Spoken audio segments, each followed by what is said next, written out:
Okay, let's go again. Let's go again. So, interesting. GM 2157. Bit low rank for GM. So I've just beaten Tate. Let's play Morris Smith Gambit against the GM. Maybe he's a bit of a slow GM. Let's hope I've got a little bit of a chance. Could it be Boris Gelfand? No, just kidding, just kidding. Maybe, you know, Israel, I don't know. Boris Gelfand, has a finger? Actually, I'll find out after. I'm hoping this is a surprise opening for him.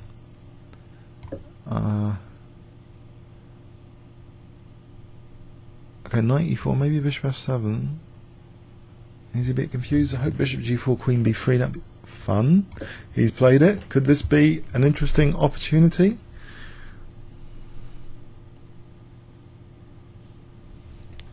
I have fond memories of this position.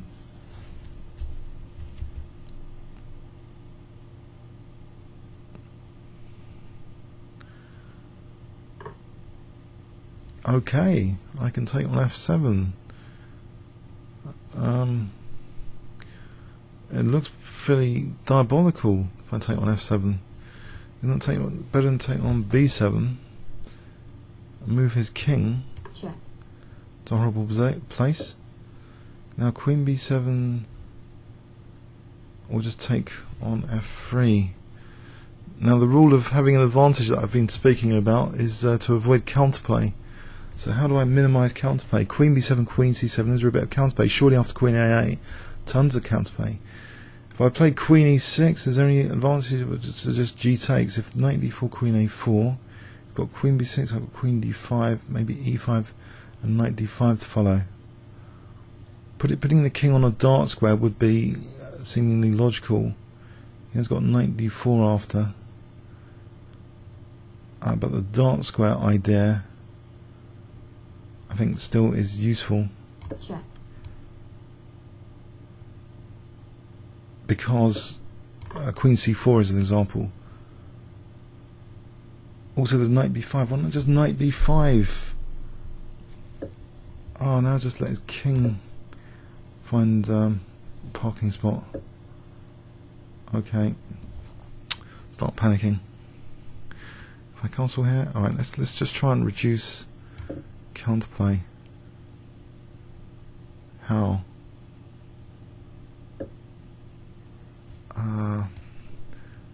Right, if I play for b4,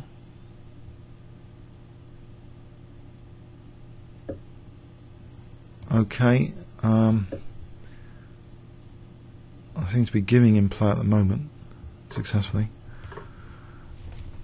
There's one defensive piece gone. My king's still maybe quite safe. a7 might be a target. Rook c1 and knight d5. Just trying for an endgame or something. What is he going to do about this bishop on f8? That's a persistent problem here.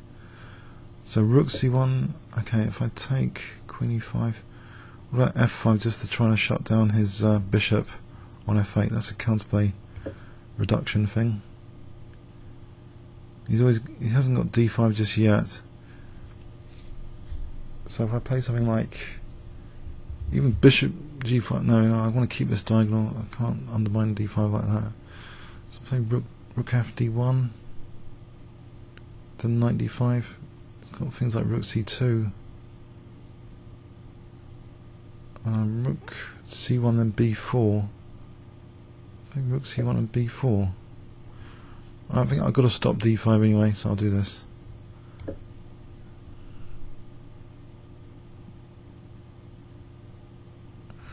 I want to play knight d5 to allow rook c2, do I? Not really. I think rook d2 first, then knight d5.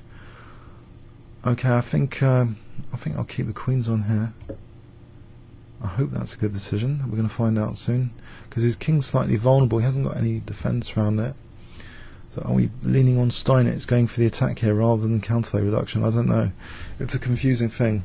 Queen a4 and knight b5. You know, the attack seems more justified here. Knight b5 immediately, for example, or rook d6 even, because bishop a7. Actually, knight b5 immediately for knight d6. What is he doing about that? Mind you, I'm giving him a G file. I'm doing everything wrong, aren't I? Giving him a G file. I can take on D6 though, winning more material. Maybe knight F7 after. Knight takes B7 here.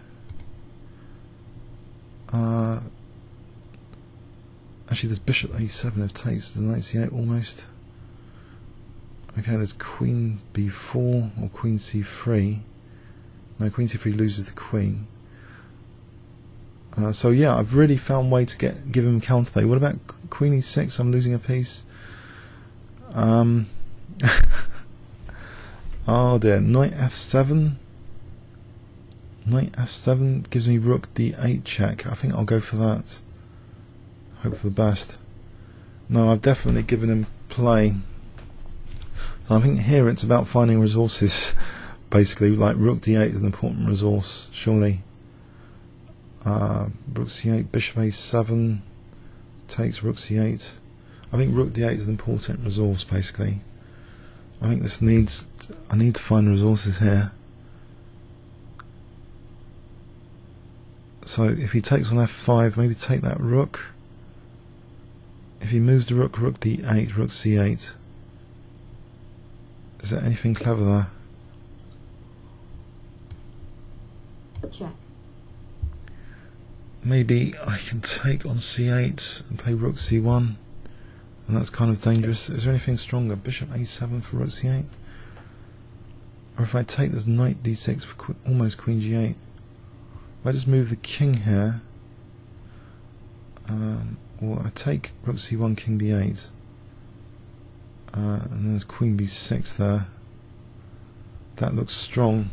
In fact, queen B6 here, G takes king H1. Alright, let's put the king here for this check, and then queen B6. Because if he takes or takes on F7, queen A7 is mate. If he takes on F5, king H1, how does he defend his king after queen B6 here? Queen B6, G takes king H1, queen A7, queen A7. I think knight D7, queen A7. I think queen B6. It's just finding resources, isn't it, really? There's nothing about counterplay here. I've just got to make sure my king's not getting mated, and his king is getting mated. It could be as simple as that here, in this position.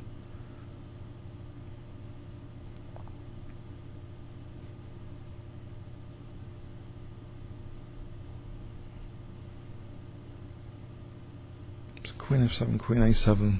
He's going to do queen C5, a bit desperate. Check. I can leave the battery, leave the rook on C1 to stop king C8. Yep, okay, GM Scalp, but he's a bit low rated. But I wonder who he was. Okay, this is a points winning line. This bishop G4 for queen B3. But I think I did manage to give him play to some extent, and now I've switched to trying to do some sort of attack calculation, trying to do some sort of attack, but it's a winning attack. Comments or questions on YouTube? Thanks very much.